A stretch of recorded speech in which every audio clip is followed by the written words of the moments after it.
제과기능사 기출문제 4일을 보겠습니다. 1번 파운드 케이크를 구울 때 윗면이 자연적으로 터지는 경우, 자연적으로 터지는 경우가 아닌 경우입니다. 자, 그러면 자연적으로 터지지 않으려면 수분이 충분하면 터지지 않습니다. 그러면 2번에서 설탕 입자가 용해되지 않고 남아있으면 터집니다. 수분이 불충분하면 터집니다. 오븐 온도가 높아서 껍질 형성이 너무 빨라도 터져요. 그러면 2, 3, 4는 윗면이 자연적으로 터지는 경우고, 1번에서 굽기 시작 전에 전기를 분무할 때는 터지는 경우가 아니겠네요. 1번이 답입니다. 2번 도넛 글레이저의 사용 온도 가장 적합한 것입니다. 도넛 글레이저의 사용 온도는 49도입니다. 49도. 답은 1번. 3번 제빵 공장에서 5인이 8시간 동안 옥수수 식빵 500개, 바게트빵 550개를 만들었어요. 개당 제품의 농업비는 얼마인가? 자, 시간당 농업비가 4,000원입니다.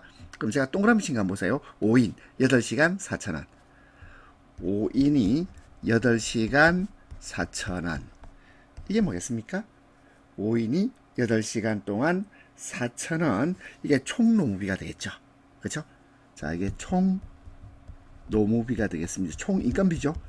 자, 5사람이 8시간 하고, 그리고 시간당 농비가 4,000원이라면, 자, 물론 지금은 최저임금이 4,000원 아닙니다. 아닌데, 그냥 이렇게 정리합시다.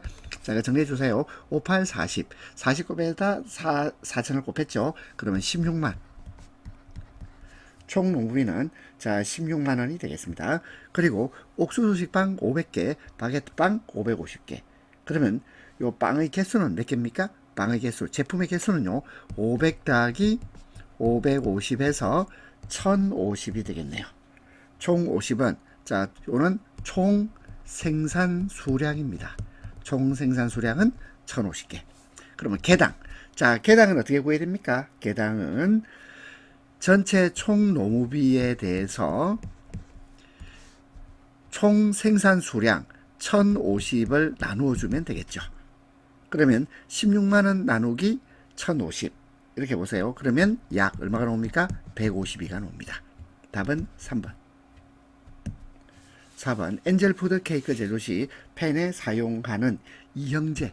자, 이는 떨어질 이자고요. 형은 형태입니다. 그러면 어떤 의미를 가지고 있죠? 자, 그럼 반죽을 구울 때 틀로부터 달라붙지 않게 하는 것, 틀로부터 달라붙지 않게 하는 성질을 가진 것을 이형제라고 합니다. 그리고 엔젤푸드 케이크는 달걀 흰자만을 이용하는 케이크입니다. 그리고 이형제로 물을 써요. 물. 답은 4번. 5번 케이크의 부피가 작아지는 원인입니다. 케이크의 부피가 작아지는 원인은 강력분을 사용한 경우입니다. 강력분을 사용한 경우 부피가 작아지고, 액체 재료가 적은 경우 부피가 커지죠. 크림성이 좋은 유지를 사용한 경우도 부피가 커집니다. 달걀 양이 많은 반죽의 경우에도 부피가 커진다. 2번, 3번, 4번은 부피가 커지는 경우입니다. 6번 쇼트브레드 쿠키의 성형 시 주의할 점이 아닌 것입니다. 1번 글루텐 형성 방지를 위해 가볍게 뭉쳐서 밀어 편다. 1번 맞고, 2번 반죽의 휴지를 위해서 성형 전에 냉동고에 동결, 자, 이게 틀렸죠. 냉동고에 동결시키는 것이 아니고 냉장고에 휴지를 시킵니다. 냉장고에 넣어서 이제 휴지를 시키는 거죠. 그래서 냉동고에 동결시킨다. 이게 틀린 말입니다. 3번 반죽을 일정한 두께로 밀어 펴서 모형 또는 주름 커터로 찍어냅니다. 4번 달걀 노른자를 바르고 조금 지난 뒤 포크로 무늬를 그려냅니다. 답은 2번 쇼트브레드 쿠키는, 자, 이것은 냉장 휴지를 합니다. 냉동고에 동결시키는 것이 아니라 냉장고에 넣어두면 되겠죠. 답은 2번. 7번 반죽형 케이크를 구웠더니 너무 가볍고 부서지는 현상이 나타났습니다. 그 원인입니다. 1번 밀가루 양이, 반죽의 밀가루 양이 많으면요, 그러면 부서지지 않겠죠. 그리고 2번 반죽의 크리마가 지나치면, 자, 가볍고 부서집니다. 팽창제 사용량이 많아도 부서지고요. 쇼트닝 사용량이 많아도 가볍고 부서집니다. 따라서 원인이 아닌 것은 1번. 8번 생크림에 대한 설명 옳지 않은 겁니다. 생크림은 우유로 제조합니다. 그리고 유사 생크림은 팜, 코코넛 유 등 식물성 기름을 사용하여 만듭니다. 3번 생크림은 냉장 온도에서 보관해야 되고 4번 생크림의 유지 함량은 82%가 아니고 35에서 40%입니다. 답은 4번. 9번 찜을 이용한 제품에 사용되는 팽창제의 특성, 이것을 속효성이라고 해요. 속효성. 속효성은 가스 발생 속도가 빠른 성질을 속효성이라고 합니다. 10번 커스터드 크림의 재료에 속하지 않는 것입니다. 커스터드 크림의 재료는 우유, 달걀, 설탕, 생크림 아닙니다. 따라서 답은 4번. 11번 도넛 튀김기에 붙는 기름의 평균 깊이. 자, 그러면 도넛 튀김기에 붙는 기름이 양이 너무 적으면 도넛을 뒤집기 어렵고 과열되기 쉬워요. 그러면 기름의 평균 깊이는 12에서 15cm입니다. 따라서 답은 3번. 12번 다음 쿠키 중에서 상대적으로 수분이 적어서 밀어 펴서 성형기로 찍어내는 거죠. 밀어 펴는 형태로 만드는 제품, 이것이 스냅 쿠키입니다. 스냅 쿠키. 답은 2번입니다. 13번 다음 중 반죽의 얼음 사용량 계산 공식입니다. 그러면 얼음 사용량 계산 공식은, 자, 얼음은 일단 분모가 80 더하기 수돗물의 온도입니다. 80 더하기 수돗물의 온도. 전부 밑에 분모에 보니까 80 더하기 수돗물의 온도라고 다 돼 있죠. 80 더하기 수돗물의 온도.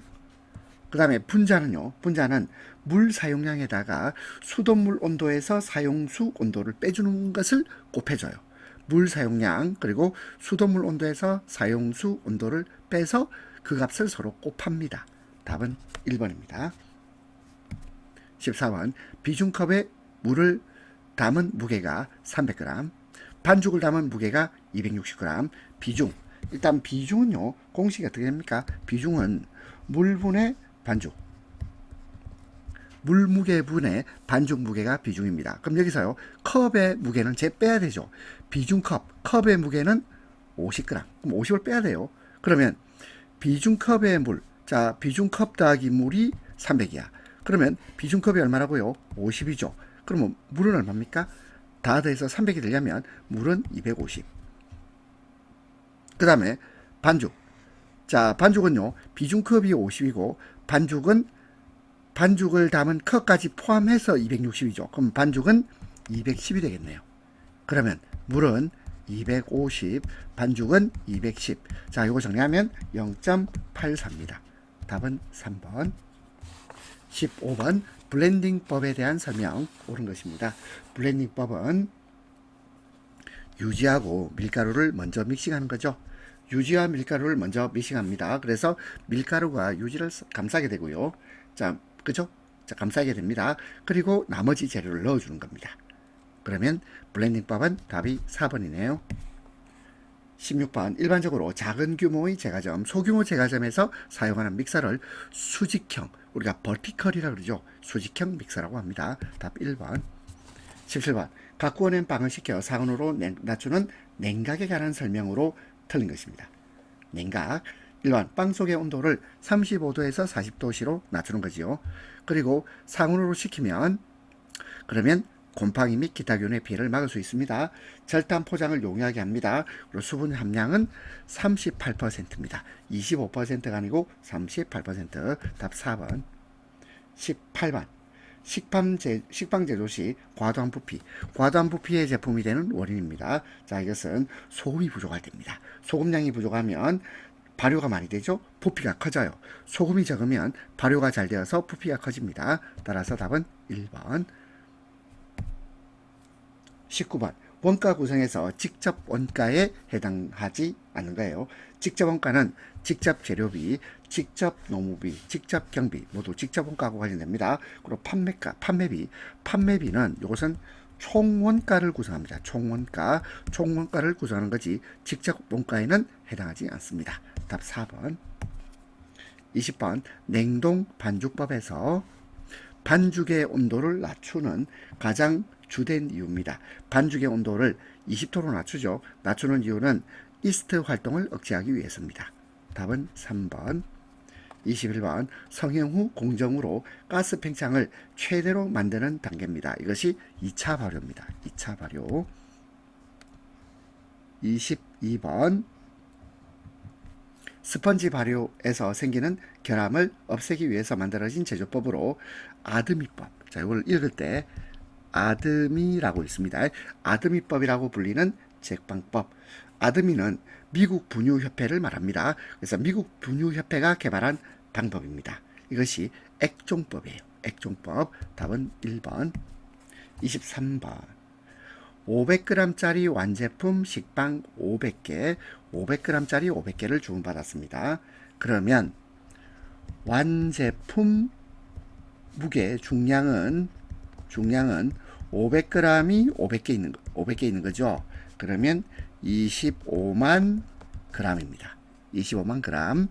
그리고 총 배합률이 190%, 그리고 발효 손실은 2%, 2%는 0.02, 굽기 손실은 10%, 0.1. 자, 그러면 20kg짜리 밀가루 돼 있죠. 20kg짜리 밀가루 돼 있는데, 자, 육포대는 20kg짜리가 6개 있는 거죠. 그러면 120kg, 120kg를 한번 해봅시다. 이거는 12만 g이죠. 그러면 7포대는 14만 g입니다. 8포대는 16만 g이고 9포대는 18만 g이에요. 자, 제가 이렇게 쓴 이유가 뭐냐면 일단 g으로 돼 있잖아요. 그래서 이것도 제가 g으로 한번 표현해 봤어요.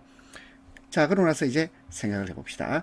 자, 밀가루 몇 포대가 필요하냐 돼 있는데 일단 우리는 뭘 구해야 됩니까? 총 반죽 양을 구해야 돼요. 총 반죽 양은 이것은 완제품 중량에다가 나누기 1 빼기 발효 손실에다가 또 나누기 하죠. 1 빼기 굽기 손실을 하면 총 반죽량을 구할 수 있어요. 자, 해봅시다. 그럼 완제품 중량은 25만이죠. 그죠? 25만 나누기 1 빼기 0.02 발효 손실 2% 0.02 또 나누기 1 빼기 0.1 이렇게 해서 대략적으로 계산하면 28만 3,446이 나옵니다. 자, 그 다음 이제 우리는 밀가루가 몇 포대 필요한가 이렇게 돼 있죠. 그러면 우리가 구할 것은 밀가루 중량입니다. 밀가루 중량. 자, 밀가루 중량 구하는 공식은 총 배합률 분의 밀가루 배합률 곱하기 총 반죽 양입니다. 자, 형님 지금 힘드시죠? 자, 그럼 총 배합률이 얼마죠? 총 배합률은 190%, 190이고 밀가루 배합률은 100으로 잡죠? 100입니다. 100 곱하기 총 반죽량이 이것이 28만 3,446이죠. 자, 그럼 이제 이걸 계산해야 돼요. 자, 190분의 100 곱하기 28만 3,446. 자, 이거 계산해 주세요. 계산하면 얼마가 되겠습니까? 자, 계산하기 참 힘드시죠, 그죠? 자, 이거 계산기 두드려 주세요. 그러면 이 값은 약 14만 9,182g이 나와요. 그러면 밀가루 몇 포대가 필요합니까? 적어도 14만 9천, 한 14만 9천보다는 더 많아야 되죠. 그러면 6포대도 아니고 7포대 아니고 물론 9포대도 되지만 그럼 남잖아. 안 그래요? 너무 많이 남잖아요. 따라서 답은 3번이 되겠습니다. 자, 다시 23번은 일단 500g짜리 완제품 식빵 500개, 완제품 중량은 500 곱하기 500에서 25만 g이에요. 그 총 배합률이 190%, 발효 손실 2%, 굽기 손실 10%. 그러면 우리는 총 반죽량을 구해야 된다. 총 반죽량은 완제품 중량에다가 나누기 1 빼기 발효 손실, 나누기 1 빼기 굽기 손실에서 자, 값을 구하면 28만 3,446g이 나옵니다. 자, 그 다음에 우리가 구할 것은 밀가루가 몇 포대 필요한가 이렇게 되어 있으니까 밀가루 중량은 총 배합률이 분모가 되고 총 배합률 분의 밀가루 배합률 곱하기 총 반죽량이 됩니다. 그리고 식을 대입해서 정리하면 14만 9,182g이 나와요. 그럼 이것은 8포대, 8포대가 필요합니다. 24번 빵의 관능적 평가법. 관능이란 말은 뭐냐면 오간의 작용, 사람의 오간의 작용에 의한 평가법입니다. 이때 외부적 특성을 평가하는 항목으로 틀린 것입니다. 1번 대칭성, 2번 껍질 생상, 3번 껍질 특성. 전부 외부적 특성을 평가하는 항목인데, 근데 맛은 이것은 내부 평가입니다. 내부 평가. 따라서 답은 4번. 25번 제빵용 팽기름에 대한 설명. 틀린 것이에요. 1번 종류에 상관없이 발연점이 낮아야 아니고 발연점은 높아야 되죠. 높아야 됩니다. 그리고 제빵용 팽기름은 무색, 무미, 무칩니다. 그리고 정제라드 식물유, 혼합유도 사용되고 과하게 칠하면 밑껍질이 뜨겁고 어둡게 돼요. 답은 1번. 26번 다음 중 정상적인 스펀지 반죽을 발효시키는 동안 스펀지 내부의 온도 상승 어느 정도가 가장 바람직할까요? 4도에서 6도 사이입니다. 답은 2번. 27번 프랑스 빵 제조 시 스팀 주입이 많을 경우 생기는 현상입니다. 스팀 주입이 많으면 그러면 질긴 껍질이 돼요. 껍질이 질겨집니다. 답은 3번. 28번 제빵용 밀가루의 적정 손상 전분의 함량입니다. 이것은 4.5에서 8%. 답은 2번. 29번 스펀지법에서 가장 적합한 스펀지 반죽의 온도입니다. 이건 22도에서 26도 사이가 되겠습니다. 답 2번.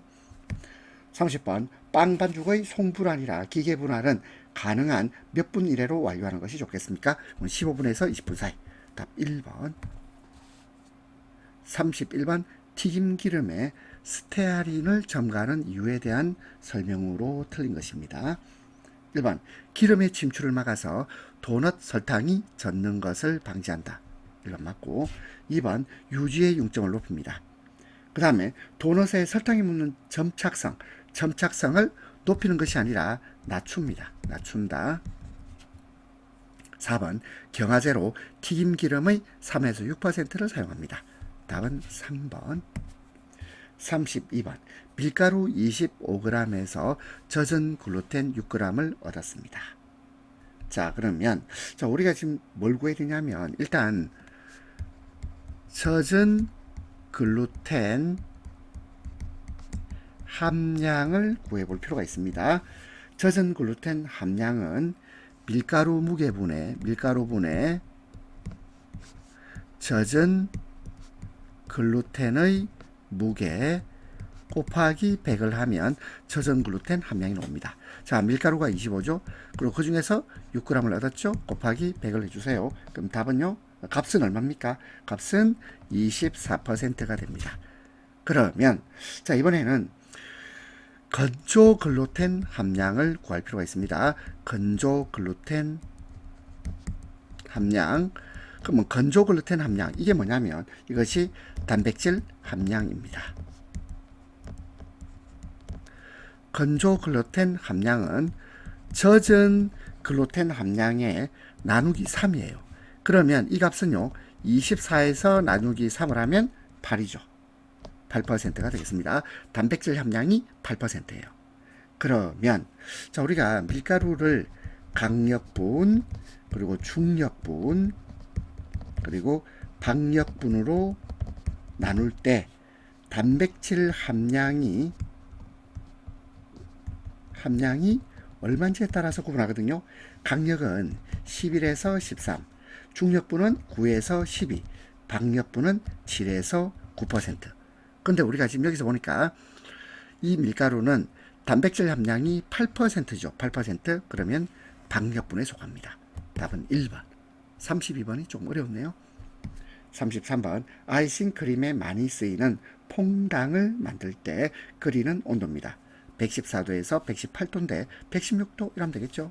원래는 114에서 118입니다. 자, 답 3번. 34번 제빵에서 설탕의 역할이 아닌 것입니다. 설탕은요 이스트의 영양분이 되고요 껍질색을 나게 합니다. 향을 향상시키고 노화를 늦춥니다. 답 4번. 35번 메이스와 같은 나무에서 생산되는 것으로 단맛에 향기가 있는 향신료입니다. 자 메이스는 넛맥의 종자를 싸고 있는 빨간 껍질 이걸 말린 거죠. 그 메이스하고 관련 있는 건 뭐죠? 넛맥입니다. 넛맥. 답은 1번. 36번 페리노 그래프에 관한 설명 틀린 것입니다. 페리노 그래프는 일단 단백질 흡수율, 자 단백질 흡수율을 측정합니다. 그리고 믹싱 시간을 측정하고 믹싱 내구성을 측정하죠. 근데 전분의 점도 측정은 이것은 아밀로 그래프입니다. 아밀로 그래프. 따라서 답 4번. 37번 유지를 고온으로 계속 가열할 때 다음 중 점차 낮아지는 것은 발연점이죠. 발연점. 38번 제빵에 적정한 물의 경도는 120에서 180 ppm인데 이걸 뭐라 그러죠? 악영수. 어느 분류에 속합니까? 악영수입니다. 답 2번. 39번 달걀에 대한 설명 중 옳은 것입니다. 1번 노른자에 가장 많은 것. 이게 뭐죠? 지방입니다. 지방질. 달걀 노른자는 지방질이 제일 많고요. 2번 흰자는 대부분의 물이다. 아니죠.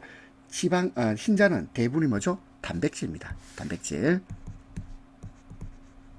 그래서 노른자는 지방질, 흰자는 단백질. 그리고 3번 껍질은 대부분 탄산칼슘으로 이루어져 있습니다. 그리고 흰자보다 노른자가 중량이 더 크나요? 아니죠. 흰자보다 노른자 중량이 더 작습니다. 더 작다죠? 따라서 답은 3번입니다. 40번 제빵에서 소금의 역할입니다. 글루텐을 강화시키고 유해균 번식을 억제시킵니다. 그리고요 소금을 뿌리면 빵의 내상을 희게 하는 것이 아니고 갈색으로 변하게 하죠. 갈색. 3번 틀렸습니다. 4번 맛을 조절합니다. 41번 화학적 팽창에 대한 설명 잘못된 것입니다. 효모보다 가스 생산이 느리다가 아니고 화학적 팽창은 효모보다 가스 생산이 빠릅니다. 빠르답니다. 빠르다. 1번 틀렸죠. 2번 가스를 생산하는 것은 탄산수소, 나트륨. 3번 중량제로 전분이나 밀가루를 사용합니다. 4번 산의 종류에 따라 작용 속도가 달라져요. 42번 아밀로 그래프에서 50도씨에서의 점도와 최종 점도 차이를 표시하는 것으로 노화도를 나타내는 것. 이걸 세트백이라고 하죠. 세트백. 답 2번. 43번 지방의 산화를 가속시키는 요소 아닌 것이에요. 일단 공기. 자, 공기의 접촉 지방산화를 가속시킵니다. 토코페롤 첨가는 오히려 이건 항산화 작용을 해요. 따라서 2번 틀렸고요. 그리고 높은 온도, 자외선 이게 전부 지방의 산화 요인입니다. 44번 자당 10%를 이성화해서 10.52%의 전화당을 얻었습니다. 포도당과 가당. 포도당과 가당은요. 이것이 동량으로 들어있어요. 1대1입니다. 1대1. 자, 1대1이다. 1대1. 포도당과 가당이 1대1. 그러면 10.52%를 절반 쪼개면 되겠죠? 따라서 포도당 5.26%, 과당 5.26%. 답 2번. 45번 방에서 탈지 분유. 탈지. 탈지가 뭐예요? 탈지? 탈지란 말은 지방을 제거했다 이 말입니다. 탈지, 지방을 제거했다. 원유에서 지방을 제거하고 분말로 만든 것을 탈지 분유라고 합니다. 그럼 이 탈지 분유는 지방이 빠졌죠. 흡수율이 감소가 아니고 증가합니다. 흡수율 증가. 그 다음에 조직 개선, 완충제 역할, 그리고 껍질색을 개선합니다. 따라서 답 1번. 46번 식품의 열량 계산 공식입니다. 자, 열량 계산 공식은 일단 탄수화물과 단백질은 곱하기 4를 하면 되겠죠. 곱하기 4. 왜? 1g당 4kcal거든. 4kcal. 그 다음에 지방의 양. 지방은요. 지방은 요는 9kcal죠. 지방은 1g당 9kcal. 자, 답은 1번입니다. 47번 포화지방산과 불포화지방산에 대한 설명 옳은 것입니다. 우리가 포화지방산은 요거는 고체입니다. 고체. 불포화지방산은 액체입니다. 그러면 포화지방산은 뭐 어떤 게 있을까? 고체니까 예를 들자면 마가린 또는 쇼트닝 가장 대표적이죠. 불포화지방산은 우리가 보통 일반적인 지방이 액체 형태로 돼 있죠. 그러면 1번 포화지방산은 이중결합 아니죠. 이중결합을 함유하고 있는 것은 불포화지방산입니다. 불포화지방산.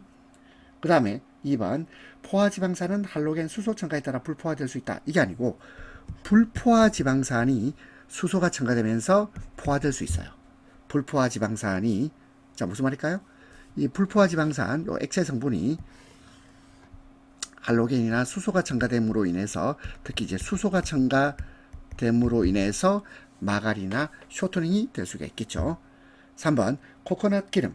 코코넛 기름은 자 식물성 기름이죠. 식물성이면 요거는 불포화지방산이 일반적으로 많은데 코코넛은 포화지방산이 더 많아요.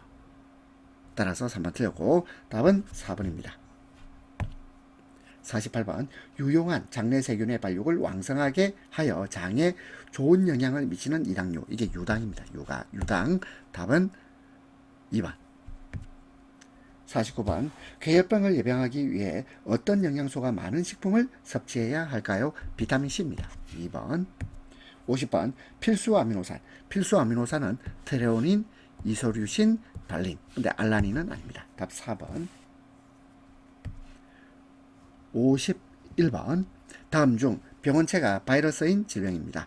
유행성 간염. 이 유행성 간염은 이거는 A형 간염 바이러스. 이 바이러스가 물이나 음식을 통해서 전염되는 간염이에요. 유행성 간염은 A형 간염 바이러스가 질병이죠. 답 1번이네요. 52번 살모넬라균의 특징이 아닌 것입니다. 살모넬라균은 그람 음성 간균 맞고요. 발육 최적 pH는 7에서 8, 온도는 37도씨 맞고요. 60도씨에서 20분 가열로 사멸합니다. 그리고 4번 독소에 의한 식중독이 아니고 감염형 식중독을 일으켜요. 따라서 답 4번. 53번 부패로 볼 수 없는가. 부패는 육류가 변질된다 부패죠. 달걀이 변질되었다 부패입니다. 어패류가 변질되었다 부패예요. 근데 열에 의해서 식용유가 변질되는 것을 우리는 부패라고 하지 않죠. 산패라고 합니다. 산패. 답은 4번. 54번 균체의 독소준 유로톡신을 생산하는 식중독균입니다. 이것은 클로스트리디움 보툴리누스 균입니다. 클로스트리디움 보톨리누스균. 발음도 어렵네요. 클로스트리디움 보툴리누스균. 답 2번. 55번 인수공통 감염병. 인수공통 감염병은 탄저 그리고 리스테리아증입니다. 답은 2번. 56번 식품의 식염. 자, 먹는 소금이죠. 소금을 첨가함으로써 미생물 증식을 억제하는 효과와 관계없는 겁니다. 1번 탈수작용, 식품 내 수분 감소 맞고요. 그 다음에 2번 산소의 용해도 감소 맞습니다. 그리고 삼투압 증가입니다. 그리고 펩티드 결합의 분해 이게 아니고 단백질 결합을 단단하게 합니다. 식품에 식염을 첨가하면 단백질 결합을 단단하게 합니다. 답 4번. 57번 빵의 제조 과정에서 빵 반죽을 분할기에서 분할할 때 달라붙지 않도록 하는 거. 이게 뭐죠? 형태에서 떼는 거죠. 이형제. 답은 4번. 58번 화학적 식중독을 유발하는 원인. 자, 이것은 불량한 포장용기, 유해한 식품 첨가물, 농약에 오염된 식품. 근데 보고독은 이런 자연독 식중독이라고 부릅니다. 보고독은 자연독 식중독이에요. 답 1번. 59번 다음 중 음식물을 매개로 전파되지 않는 거예요. 이질 장티푸스 콜레라는 음식물을 매개로 하죠. 근데 광견병은 무슨 바이러스형 질환입니다. 답 4번. 60번 우리나라에서 지정된 식품 첨가물 중 버터류에 사용할 수 없는 것. 자, 1번, 2번, 3번, 4번 읽어보시고 식용색소 황색사호는 이거 뭐죠? 이거는 타르색소입니다. 타르색소. 그리고 이러한 타르색소는 버터나 마가린에 사용하면 안 돼요. 버터나 마가린류에 사용할 수 없습니다. 답은 2번. 자, 여러분들 고생하셨습니다.